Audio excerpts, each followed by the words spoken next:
Bismillahirrahmanirrahim. If v is equal to log of sine of pi 2 x square plus y square plus xz whole power 1 by 2 whole upon 2 times x square plus xy plus 2yz plus z square whole power 1 by 3, find x del v over del x plus y del v over del y plus z del v over del z at x equal to 0, y is equal to 1, z is equal to 2. तो जो given value है, सबसे पहले हम इस value को यहाँ पर नोट कर लेते हैं। हमको दे रखी है B V is equal to log of sine of pi 2x square plus Y square plus X Z whole power 1 by 2 upon 2 times X square plus X Y plus 2yz plus Z square power 1 by 3। अब यहाँ पर हम anti log लेंगे तो इसमें base नहीं लिखा है तो ई होता है। एंटी लॉग लेने पर राइट हैंड साइड में लेफ्ट हैंड साइड में ये ई की पावर में वी हो जाएगा और यहाँ पर लॉग हट जाएगा। वैल्यू आ जाएगी sine of pi into 2x square plus Y square plus X Z power 1 by 2 whole upon में 2x square plus X Y plus 2yz plus Z square whole power 1 by 3। अब यहाँ से हम sign को भी left तरफ ले जाएंगे, यानी साइन इनवर्स यहाँ से निकालेंगे, फाइंड करेंगे। तो साइन इनवर्स लेंगे दोनों तरफ, तो sine inverse E to the power B और इस तरफ से राइट हैंड साइड साइन हट जाएगा तो ये वैल्यू हो जाएगी pi multiplied by 2x square plus Y square plus X Z whole power 1 by 2 upon whole upon 2 times bracket X square plus X Y plus 2 times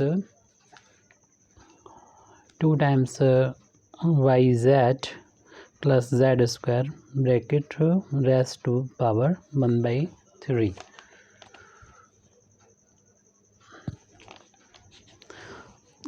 अब यहाँ पर हम देख रहे हैं कि ये फंक्शन जो आया है इसको हम अगर f कह दें तो f फंक्शन एक होमोजीनियस फंक्शन है, क्योंकि न्यूमरेटर की हर एक टर्म की डिग्री इक्वल है, क्योंकि यहाँ पर 1 1 2 डिग्री इसकी भी 2 इसकी भी है। ऐसे ही डिनोमिनेटर के हर टर्म की डिग्री इक्वल है, यानी 2 के इक्वल है। अब यहाँ पर हालांकि 1 by 2 भी लिखा हुआ है तो पावर इसकी अलग होगी, फिर हमें फाइंड करना होगी कितनी है इसकी डिग्री। न्यूमरेटर की 2 है लेकिन 2 से डिवाइड होके 1 आ जाएगी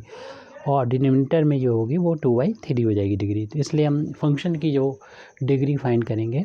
तो उसके लिए हमें पहले तो यहाँ बता दें हम कि यहाँ पर जो हमने f कह दिया है इस पूरे फंक्शन को, जिसकी वैल्यू इसके बराबर भी है, तीनों इक्वल हैं ये, तो ये होमोजीनियस फंक्शन है। f is a homogeneous function, homogeneous function है ये। और जो होमोजीनियस फंक्शन है ऑफ डिग्री कितनी है इसकी, तो डिग्री निकालने के लिए आप क्या करें, न्यूमरेटर में जैसे कि ये 2 था लेकिन उसकी पावर कितनी है 1 by 2 से मल्टीप्लाई कर देंगे, माइनस कर देंगे। यहाँ पर ये ब्रैकेट के अंदर हर एक टर्म की पावर 2 है लेकिन उस होल पावर कितनी 1 by 3 है तो उससे मल्टीप्लाई कर देंगे। इससे क्या होगा, ये तो कैंसिल हो जाएगा और यहाँ पर 1 - 2 × 1 2/3, यानी सॉल्व करेंगे तो 1 by 3 आ जाएगा। इस फंक्शन f की डिग्री 1 by 3 आ गई। अब यहाँ पर f जो कि होमोजीनियस है जैसे कि ऊपर लिखा है, देयरफॉर हम अप्लाई कर देंगे Euler theorem. Applying Euler's theorem को जब अप्लाई करेंगे तो ये वैल्यू हो जाएगी x del f over del x plus y। और ध्यान रहे यहाँ पर 3 फंक्शन है तो 3 वेरिएबल के लिए ये यूलर थ्योरम अप्लाई हो रहे हैं। यहाँ पर x तो यहाँ पर लिखा जा सकता था f is homogeneous function in x y and z, ऐसे लिख सकते थे ऑफ डिग्री इतना। तो del z is equal to हो जाएगा n f हो जाएगा। अब यहाँ पर आप वैल्यू रखेंगे f की, तो ये वाली वैल्यू रखना पड़ेगी f की, और डिग्री जो है इससे निकाली जाती है, वो हम लोगों ने फाइंड कर ही दी थी। तो x del over del x और इस फंक्शन f की जो वैल्यू है वो ऊपर से लिख जो भी दिखाई दी हमने आपको, sine inverse E to the power v है plus y del over del y sine inverse E to the power v है plus z del over del z sine inverse E to the power v is equal to right hand side में n की value 1/3 है into f की value रख दीजिए sine inverse E to the power we. और हम लोग जानते हैं कि साइन का डिफ्रेंसिएशन क्या होता है, साइन इनवर्स का डिफ्रेंसिएशन क्या होता है 1/√1 माइनस जो भी यहाँ पर है उसका स्क्वायर कर देंगे यानी की पावर वी का स्क्वायर। लेकिन चूँकि ये एक्स नहीं है क्योंकि एक्स के रिस्पेक्ट में डिफ्रेंसिएशन कर रहे थे तो इसका दोबारा से ई की पावर वी का एक्स के रिस्पेक्ट में डिफ्रेंसिएशन होगा और ये काम हमें इन तीनों में करना होगा। सिमिलरली हो जाएगा वाई इंटू में चल रहा था और 1/√रूट हो जाएगा 1 minus E to the power V का होल ऑफ स्क्वायर, लेकिन ये वाई नहीं है, इसे वाई के रिस्पेक्ट में पार्सली डिफ्रेंसिएशन करना होगा तो del over del Y E to the power V हो जाएगा प्लस नेक्स्ट जेड इंटू 1/√रूट में यही रहेगा 1 minus E to the power V का होल ऑफ स्क्वायर और यहाँ पर E to the power V का डिफ्रेंसिएशन हमें जेड के रिस्पेक्ट में करना होगा। राइट हैंड साइड में एज इट लिखा रहना चाहिए 1/3 sine inverse E to the power V. अब हम ई की पावर वी का एक्स के रिस्पेक्ट में डिफ्रेंसिएशन करेंगे तो ये हो गया न्यूमरेटर में एक्स है अपान में डिनोमिनेटर में स्क्वायर रूट 1 माइनस ई की पावर वी का होल ऑफ स्क्वायर ऐसे लिखा रहने दिए, सॉल्व ना करिए। ई की पावर वी का डिफ्रेंसिएशन जो होगा वो ई टू द पावर वी होगा, लेकिन चूँकि ये एक्स नहीं था इसलिए इस वी का एक्स के रिस्पेक्ट में डिफ्रेंसिएशन होगा पार्सली, प्लस ऐसे ही बाकी सब में वी करना होगा Y upon square root 1 minus E to the power V का होल ऑफ स्क्वायर और ई to the power we into del we over del Y हो जाएगा। ऐसे जेड के लिए भी तो z upon square root 1 minus E to the power V का होल ऑफ स्क्वायर और इंटू में हो जाएगा ई to the power we into del we over del Z. Right hand side में जो चल रहा था वही लिखा रहेगा, कोई भी बदलाव इसमें नहीं दिखेगा 1/3 sine inverse E to the power V. अब इसमें तीनों टर्म में ये प्लस का निशान लगा हुआ है, ये 3 टर्म होगा 1 2 3, तो इन तीनों में जो चीज़ कॉमन है उसको बाहर ले लेते हैं हम यहाँ पर ब्रैकेट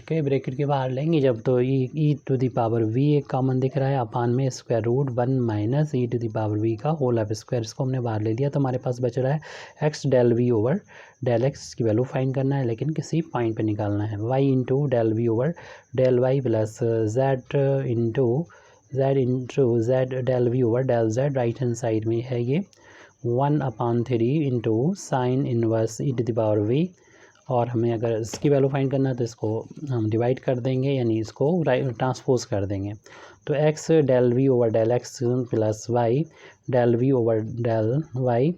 और plus z del we over del z की वैल्यू फाइंड करना है। इन टर्म्स को हम ट्रांसपोज करेंगे तो ये डिनोमिनेटर में है, राइट हैंड साइड ट्रांसपोज करने पर ये राइट हैंड साइड में जाएगा न्यूमरेटर में। न्यूमरेटर में इसको लिख देंगे तो 1 minus E to the power V का होल ऑफ स्क्वायर और इंटू में चल रहा था ये sine inverse E to the power we और अपान में 3 था और देखिए ये जो E to the power V बचा हुआ है इसको ये इंटू में था न्यूमरेटर में था, जब हम ट्रांसपोज करेंगे तो ये डिनोमिनेटर में आ जाएगी ई टू द पावर वी आ जाएगा। इसे आप इक्वेशन नंबर 1 डाल दिए, सिर्फ इसकी वैल्यू पूछी जाती तो आंसर हो जाता है ये, लेकिन हम इसकी वैल्यू इसकी पूछी तो गई है लेकिन किसी पॉइंट पर पूछी, वो पॉइंट है x = 0 y = 1 और z = 2। तो ये तभी निकाल पाएंगे जब हमें ई की पावर वी की वैल्यू मालूम हो कि हम 3 जगह हमें ई की पावर वी हमें यहाँ पर निकाल के रखना है, जो हमने यहाँ पर निकाल के रखा हुआ था ई की पावर वी, तो इसको हमें इक्वेशन नंबर 1 डाल देना चाहिए ताकि हम इसको बुला सकें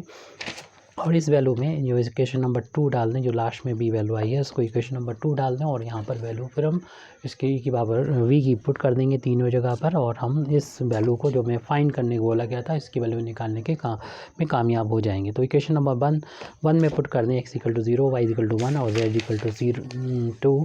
तो putting x = 0 y = 1 z = 2 in equation number 1। Equation number 1 हमने जो अभी डाला था वो ई टू द पावर बी को डाला था, तो इस पॉइंट पर E to the power we की वैल्यू आ जाएगी, मिल जाएगी हमको, यानी क्या है इसमें साइन है, साइन ऑफ, फिर उसके बाद क्या है पाई है, उसके बाद ब्रैकेट है और एक्स का 2 टाइम्स एक्स का स्क्वायर है, एक्स की वैल्यू 0 है पुट करते चलें, वाई की वैल्यू 1 है उसका स्क्वायर वाई स्क्वायर है, प्लस है एक्स इंटू जेड, एक्स की वैल्यू 0 जेड की वैल्यू 2 है और होल पावर 1/2 था और अपान में 2 टाइम्स ब्रैकेट और फिर यहाँ पर है एक्स स्क्वायर यानी 0 स्क्वायर प्लस उसके बाद है एक्स इंटू वाई, वाई की वैल्यू 1, एक्स की वैल्यू 0 रख चुके थे, प्लस 2yz, 2y की वैल्यू 1, z की वैल्यू 2, 2yz अब प्लस z स्क्वायर, z यानी 2, 2 का square whole power 1/3 bracket close कर दीजिए और इसको फिर सॉल्व कर लीजिए। तो ये वैल्यू चल रही है साइन ऑफ पाई और ये टर्म 0 हो जाएगा, 0 के स्क्वायर से 0 इंटू 0 0 हो जाएगा, सिर्फ 1 बचेगा और 1 की पावर हो जाएगी 1/2। अपान में ये 2 लिखा हुआ है और ये 0 हो जाएगी, ये 0 हो जाएगा, ये हो गया 2 इंटू 2 4 हो गया और प्लस 2 इंटू 4 4 हो गया और उसकी पावर है 1/3। तो ये वैल्यू आ गई साइन ऑफ पाई इंटू 1 की पावर 1/2 है, तो ये वैल्यू 1 के इक्वल ही रहेगी और 2 इंटू ये 8 हो गया और 8 की पावर जो है 1/3 है और 8 की पावर 1/3 है, तो 8 को लिखा जा सकता है, ये देखिए पाई इंटू 1 तो पाई हो गया, अपान में 2, 8 को लिख सकते हैं 2 की पावर 3 और होल पावर 3 है, 3 से 3 कैंसिल हो जाएगा तो 2 सिर्फ बचेगा, तो साइन ये पाई अपान 2 इंटू 2 यानी साइन पाई/4 की वैल्यू आ गई, साइन पाई/4 आ गया। साइन पाई/4 और हम लोग जानते हैं साइन पाई/4 जो होता है वो साइन पाई/4 की जो वैल्यू होती है वो यानी 45 1/√2 के बराबर होती है। तो यहाँ पर हम लोग पुट कर देंगे 1/√2, ये e⁻v की वैल्यू है वो हम यहाँ पर पुट कर देंगे, तो इक्वेशन नंबर 2 में पुट करना है। तो हम कह सकते हैं कि फ्रॉम इक्वेशन 2 से हम कह सकते हैं कि ये वैल्यू में जो फाइंड करना थी x del we over del x और y del we over del Y plus z del we over del z, ये हमें किस पॉइंट पर फाइंड करना थी, ये हमें x equal to 0, y equal to 1 और z इक्वल टू 2 पर निकालना थी और ये इक्वल आ गई थी इक्वेशन नंबर 2 में। देख लीजिए इसमें क्या था, एक स्क्वायर रूट था और 1 माइनस वी स्क्वायर और v की वैल्यू e की बार v का स्क्वायर, तो e की बार v की वैल्यू 1/√2 है, उसका स्क्वायर इनटू में चल रहा है साइन इनवर्स e की पावर v जिसकी वैल्यू आई है 1/√2 और अपान में है 3 टाइम्स ये 3 टाइम्स ही है, यस 3 टाइम्स है ये, तो 3 टाइम्स होना चाहिए और उसके बाद इंटू में e to the power v है, e to the power v की वैल्यू v लास्ट में आई वो रख देंगे इस पॉइंट पर 1/√2। हमें इसी को सॉल्व करना है जो राइट हैंड साइड में है, स्क्वायर रूट 1 माइनस 1 का स्क्वायर 1 होता है और √2 का स्क्वायर 2 हो जाएगा और साइन इनवर्स 1/2 जो होता है वो पाई/4 45 की वैल्यू होती है, पाई/4 रेडियन के बराबर होती है और 3 इंटू 1/√2 है और 1 में से 1/2 माइनस होगा तो 1/2 बचेगा और यहाँ पर इंटू में पाई/4 चल रहा है और ये 3 इंटू 1/√2 है,